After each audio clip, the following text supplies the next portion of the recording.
noches a ti y a tu gran audiencia.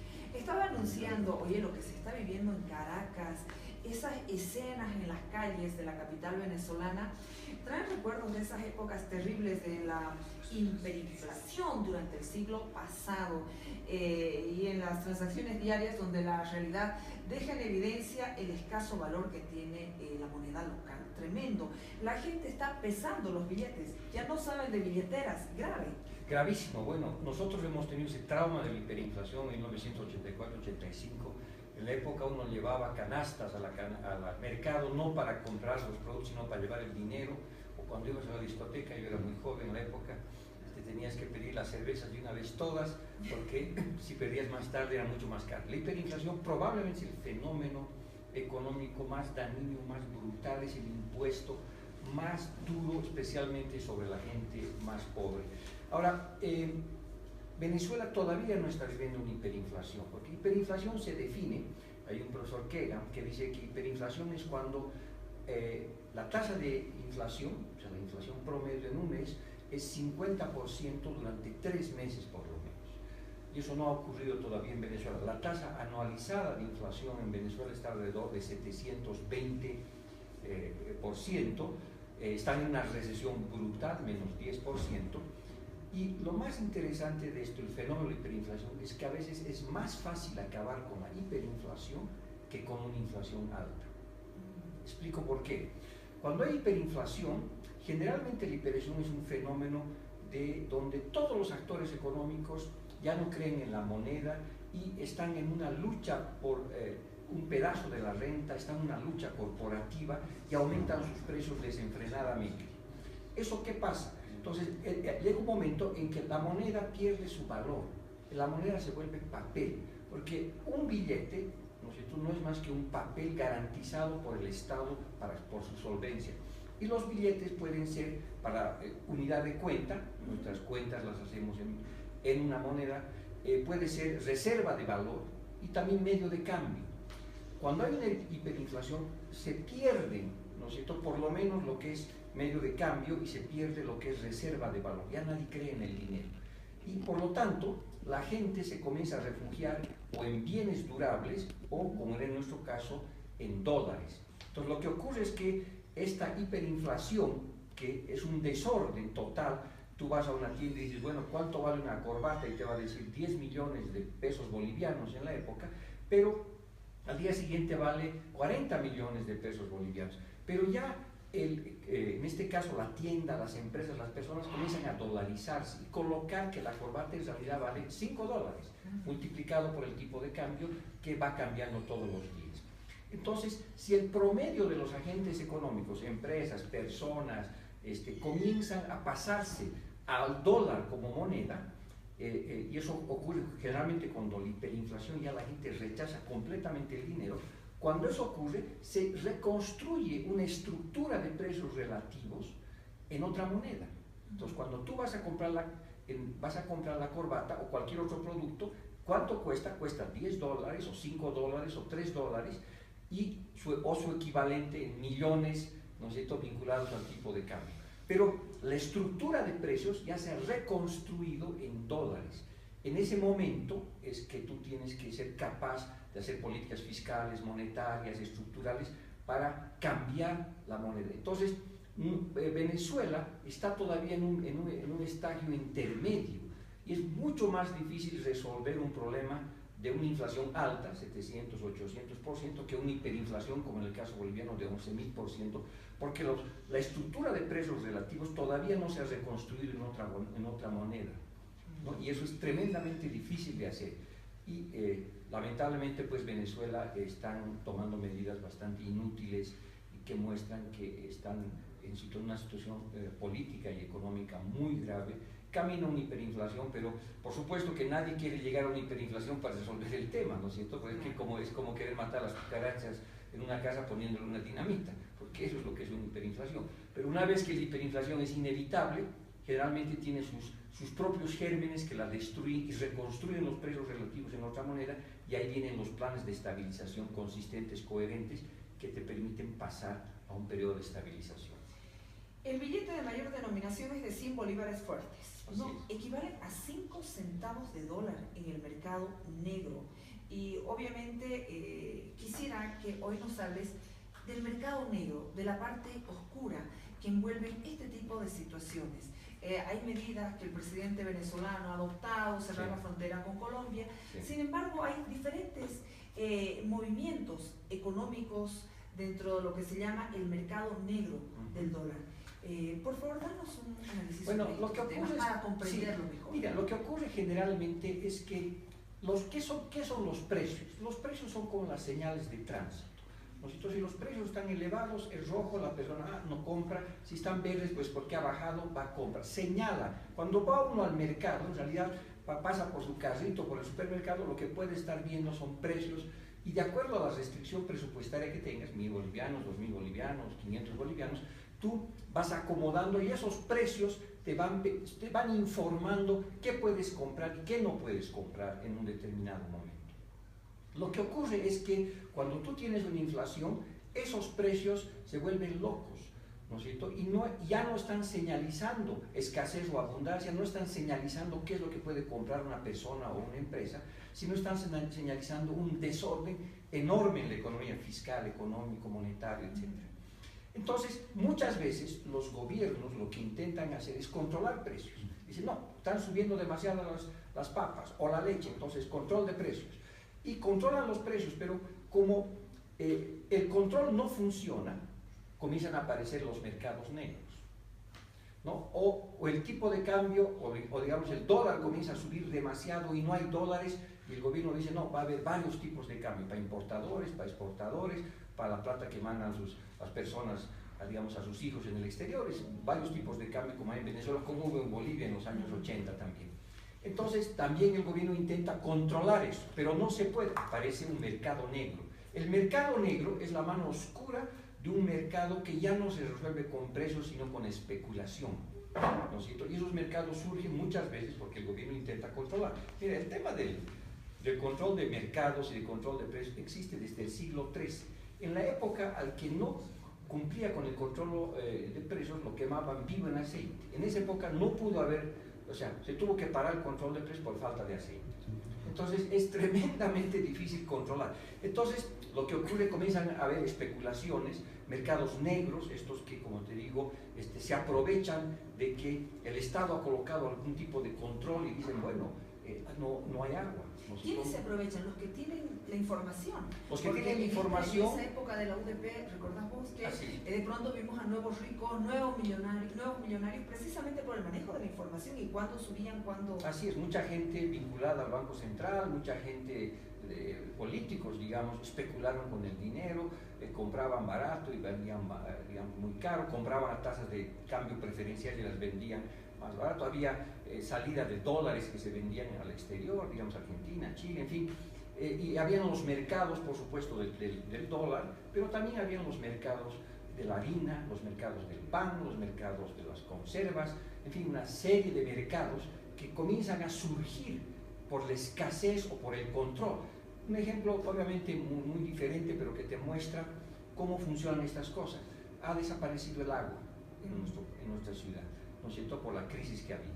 Y de repente ya han aparecido los mercados negros, ¿no es cierto?, porque tú ya has encontrado un esquema que puedes conseguir. Hasta nuestro vicepresidente se ha comprado una cisternita del sector privado, ¿no es cierto?, le ha gustado cómo funciona el mercado negro. Entonces, ya han aparecido. Lamentablemente eso es un problema cuando hay una escasez de un bien o cuando hay un control. Comienzan a surgir estos mercados donde agentes inescrupulosos, por supuesto, se aprovechan y generan un mayor desorden, por supuesto, pero también es en gran medida responsabilidad del gobierno que no es capaz de entender cómo funciona ese sistema y simplemente piensa que controlando mercados o digamos, intentando manejar la abundancia y la escasez va a resolver los problemas.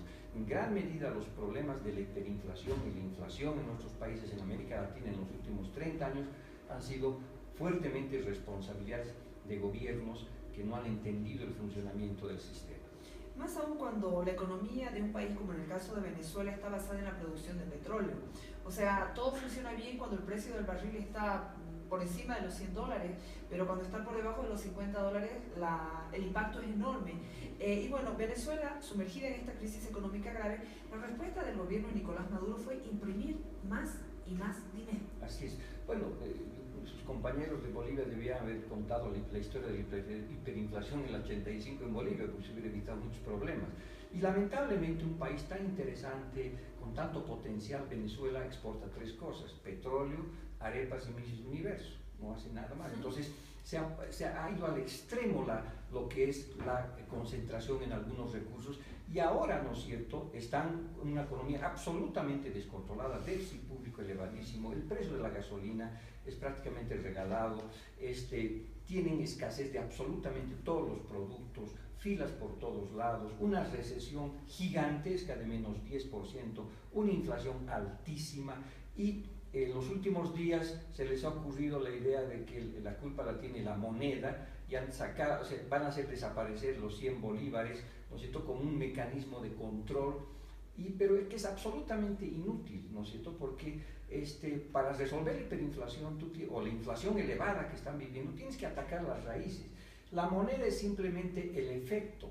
La moneda no sirve de nada, o sea, y todavía hay bastante irrisorias las explicaciones del gobierno que dicen el papel moneda está saliendo de Venezuela a otros países. Mira, una de las cosas más increíbles del valor del fetiche de la que prácticamente es el papel, es que tú sales de la frontera boliviana y eso se convierte en papel, no sirve para absolutamente nada, solo sirve en tu país, ¿no es cierto? Y eso tiene el valor de cambio, tiene el valor de comercialización y por supuesto la reserva de valor también. Entonces, si no está en las fronteras de tu país, si no cuidas tu moneda, se vuelve en un papel absolutamente inútil, ¿no es cierto? Y Venezuela ha convertido a toda su moneda en un papel absolutamente inútil, y está haciendo como en la época de la UDP en Bolivia, ¿no es cierto?, que comienza a sacar, nosotros primero sacábamos, digamos, las denominaciones elevadas porque valían centavos, pero era tan caro después de hacer eso, porque ahora tienes que volver a imprimir y demás cosas, que a veces el precio del papel es más caro que el propio valor del dinero, ¿no es cierto? Y lo que se nos ocurrió es sellar. Habían los cheques de gerencia del banco que costaban 1.000, 2.000, 3.000, 4.000, dependiendo del tema. Entonces, es un fenómeno tremendamente complejo que requiere una política integral, credibilidad, es un fenómeno psicológico también. Sí. Entonces, oye, el gobierno de Nicolás Maduro ha tomado la decisión de emitir billetes de hasta 20.000 bolívares desde febrero para solucionar en parte este problema, dice. Bueno, en realidad lo único que están haciendo es, la moneda cuando hay inflación se convierte en el propagador del problema, porque hay varios diagnósticos por qué surge una inflación elevada. Los monetaristas, o si quieres en la jerga boliviana, los neoclásicos o los neoliberales dicen el fenómeno de los precios es sobre todo un fenómeno monetario.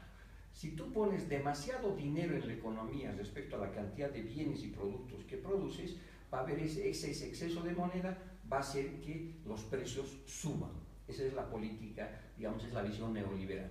Y sorprende que el equipo de Maduro adopte la política justamente neoliberal para controlar la inflación, que es retirar moneda, que esa es la explicación clásica. Bueno, si lo que está causando el problema es el exceso de dinero, pues simple, saca el dinero, ¿no es cierto? Y esa es un poco la recomendación neoclásica.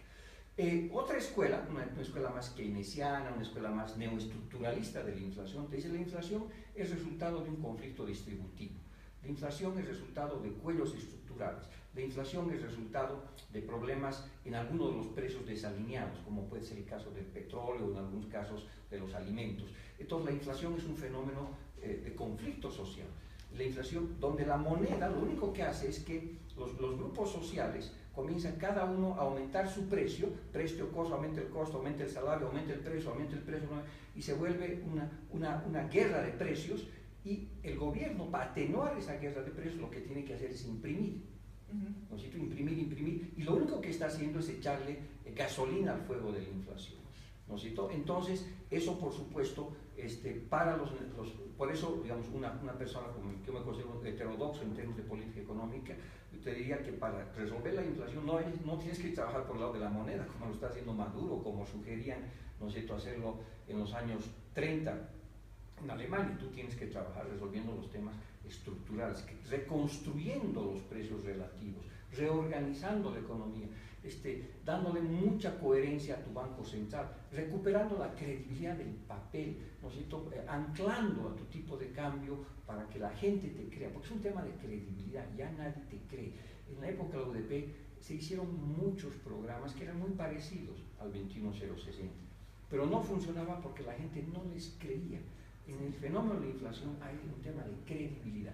A Maduro nadie le cree, haga lo que haga, ¿no es cierto? Y por eso está en una crisis económica que va a entrar a las de las más graves de la historia de la humanidad. Precisamente a lo que vos hablabas, de mantener fijo un cambio. Desde noviembre del 2011, ¿no? El tipo de cambio en Bolivia se ha mantenido inalterable en 6.96 bolivianos a la compra, 6.86 bolivianos a la venta. La bolivianización. Por favor, una evaluación en estos 5 años de bolivianización, en todo este proceso por el cual la población hace un uso intensivo del boliviano, sí, en desmedro de las operaciones en moneda extranjera. Así es. Bueno, primero hay que dividir bien. Vamos a hablar de Bolivia, estamos muy lejos de Venezuela, para que la gente no diga que se asuste. No hay, estamos muy lejos, porque ya, digamos, y se ha comportado y ha cuidado la estabilización, que creo que es un patrimonio nacional, no es de izquierda ni de derecha. Bueno, a ver, ¿qué ocurre con el tema? Lo que ha pasado es que después de la hiperinflación en Bolivia, todo estaba dolarizado, ¿no? Era brutalmente dolarizado. Tú yo siempre decías la prueba del dólar a mis alumnos, decía, a ver, quiero ver las carteras, cómo están, especialmente los de posgrado, y cuando veías el dinero, siempre tenían dólares, y tenían más dólares que bolivianos. ¿Por qué? Porque han vivido el trauma de la hiperinflación, que había que refugiarse en los dólares, ¿no? Ahora, el gobierno ha intentado la bolivianización, o sea, ha ido castigando con diferentes medidas la tenencia de dólares y incentivando que ahorres y que gastes bolivianos para que el país recupere la política monetaria, es decir, para que pueda utilizar el instrumento de encaje legal, las tasas de interés con la moneda nacional, ¿no es cierto? Hasta ahí, digamos, eso es una medida aceptable, razonable, adecuada y que tiene un elevado grado de continuidad, si quieres, en el manejo fiscal y monetario y cambiario del país. Entre tanto, en la medida que nos hemos ido bolivianizando, yo creo que el error de política económica más grave que ha cometido el gobierno es haber pasado de un régimen de tipo de cambio flexible que teníamos ya desde el 86, donde la gente estaba acostumbrada a que el cambio suba un puntito, suba 2 puntitos, baje un puntito, y se movía el tipo de cambio, ¿no es cierto? El régimen cambiario era flexible, ¿no es cierto? Y el gobierno lo que ha hecho ahora es cambiar a un régimen fijo, y por eso hace muchos años que no se mueve el tipo de cambio. Esto lo ha hecho por razones estructurales, pero también lo ha hecho desde una perspectiva, yo creo, de control de la inflación. El gobierno es una economía muy abierta, entonces con el tipo de cambio fijo y además que se ha ido apreciando, eso significa que hemos ido perdiendo nosotros competitividad respecto a los productos de afuera. Con esto el gobierno ha comenzado hasta a importar agua, alimentos, y le ha ayudado durante muchos años a mantener ese tipo de cambio fijo, estable, ha apostado a un modelo primario exportador, pero también al comercio. El gran modelo aquí en este país están en los 11.000 millones de dólares de importaciones de los últimos años promedio. Esos son 2.5 millones de personas viviendo de eso. Y eso ha generado un empleo, comercio, informal, todo lo que tú quieres, pero el empleo al fin. Entonces, el cambio se ha convertido en un elemento central del modelo económico primario exportador e importador, ¿no? Sin embargo, este tipo de cambio también estaba, digamos, tranquilo, porque decían, no se preocupen, porque el tipo de cambio no es más que como cualquier otro precio. Cuando tú vas a la calle y dices, ¿cuánto cuesta el precio de la papa? Te va a decir, la libra 8 bolivianos, por decir, ¿no es cierto? Cuando tú preguntas cuál es el precio del dólar, te van a decir 6.96 bolivianos. Entonces, como cualquier otra moneda. Y también tiene una cosa de escasez y abundancia. Tú, cuando te vas a estar tranquilo, cuando sabes que hay muchas papas, el precio de la papa va a estar estable o fijo, ¿no es cierto? Pero si las papas escasean, te vas a preocupar. Igual, en el tipo de cambio ha estado estable en la medida que las reservas internacionales estaban alrededor de 15.000 millones de dólares. ¿Verdad? Y todo el mundo, ¿no? Esto lo puede mantener el gobierno, por supuesto. Mira, 15.000 millones de dólares es bastante dinero, ¿verdad? Entonces el tipo de cambio estaba respaldado. Pero como ya hace 2 años vamos perdiendo 4.000 millones de dólares de exportaciones por año, y el gobierno comenzó a financiar su déficit público utilizando nuestras reservas internacionales, estas han ido bajando y han comenzado a cuestionar si el gobierno es capaz de mantener este tipo de cambio, porque nuestras reservas han bajado de 14.000 a 10.600 ahora. Entonces, ahí hay un problema. Ahora, el tipo de cambio también lo tenemos que ver desde el punto de vista de la producción. Con ese tipo de cambio fijo y apreciado alrededor de 30-35% según el Fondo Monetario Internacional, ¿qué ha pasado? Nos han invadido los productos de afuera. Y la producción nacional ha sido seriamente afectada. Entonces, un tipo de cambio juega contra la producción nacional en importaciones porque también impide que exportes esas cosas. Claro. Cuando estabas exportando gas, minerales, soya y los precios estaban por los techos, ¿a quién le importa el tipo de cambio? ¿No es cierto? Cuando el precio del estaño está en $12 o cuando por el gas están pagando $10. Pero en la medida que las cosas bajan, tu tipo de cambio comienza a pesarte. Entonces, la situación del tipo de cambio es una papa caliente que tiene el gobierno. Y es muy complejo salir de eso, porque primero que en expectativas, como nos han dicho, el tipo de cambio ahora es fijo, cambiar el tipo de cambio, devaluar o depreciar el 1% o 20% es lo mismo, la gente se va a asustar, ¿no es cierto? Y hay argumentos pros y contras de una devaluación, una depreciación. El gobierno dice, miren, no hay que depreciar porque no sirve de nada. ¿Para qué uno deprecia? Es para que tú puedas exportar más y para proteger un poco tu economía nacional. Pero dice, miren, nosotros tenemos contratos fijos con Brasil y Argentina para exportar gas, nuestros minerales somos de este tamaño, chiquititos, no vamos a tener un impacto. Entonces una devaluación tendría que ser muy grande, ¿no es cierto?, para que nuestras exportaciones aumenten. Entonces no tiene sentido devaluar, ¿no? Pero también hay un argumento de economía política. ¿Cuántas personas viven de nuestras exportaciones? Digamos, siendo muy generoso, tal vez 1 millón de personas, están empleadas directa o indirectamente vinculadas a las exportaciones. ¿Cuántas personas viven de nuestras importaciones? Son más de 2 millones de personas. Obviamente el gobierno sabe sumar y restar y sabe que los que votan con el bolsillo, y tienes 2 millones de personas a las cuales el tipo de cambio les está favoreciendo, ha sido un tipo de cambio muy beneficio, ha creado una renta, ¿no es cierto? Ese tipo de cambio fijo ha creado una renta comercial y esa renta comercial ha creado una nueva clase media, un grupo de soporte económico al gobierno. Por lo tanto, el gobierno tiene miedo pelearse con eso. Pero en algún momento algo habrá que hacer. Porque cuando se habla de tipo de cambio, esto para terminar, hay que hablar del tipo de cambio nominal, el que encontramos en la Camacho Street, ¿no es cierto? ¿Cuánto cuesta? Y el tipo de cambio real. Lo que importa es el real, que es el precio internacional de las cosas que hay en el mundo y que nosotros podemos comprar, el tipo de cambio nominal dividido por el precio local. Entonces, para ser competitivo, no solamente tienes que mover el tipo de cambio, puedes mover los precios también y siendo más productivos. O sea, modificar el tipo de cambio no es simplemente cambiar la equivalencia monetaria, pero implica también, puedes cambiar el precio y puedes cambiar la productividad. Si aumentas la productividad, probablemente no necesitarías una devaluación, pero la productividad en el país está por los suelos. Entonces la situación del tipo de cambio es bastante compleja, delicada, y el gobierno no creo que se anime, por lo menos hasta el 2019, a tocar el tipo de cambio, porque además ha anclado la estabilidad económica demasiado en esta variable. O sea, es muy difícil que se regrese a un tipo de cambio flexible o móvil. Habría que hacer ajustes al tipo de cambio, siguiendo, me imagino, sí. No soy economista, las fluctuaciones de las monedas con las que mantenemos relaciones comerciales, correcto. De manera que los efectos sobre la economía sean mínimos. Me imagino que va por ahí. Sí.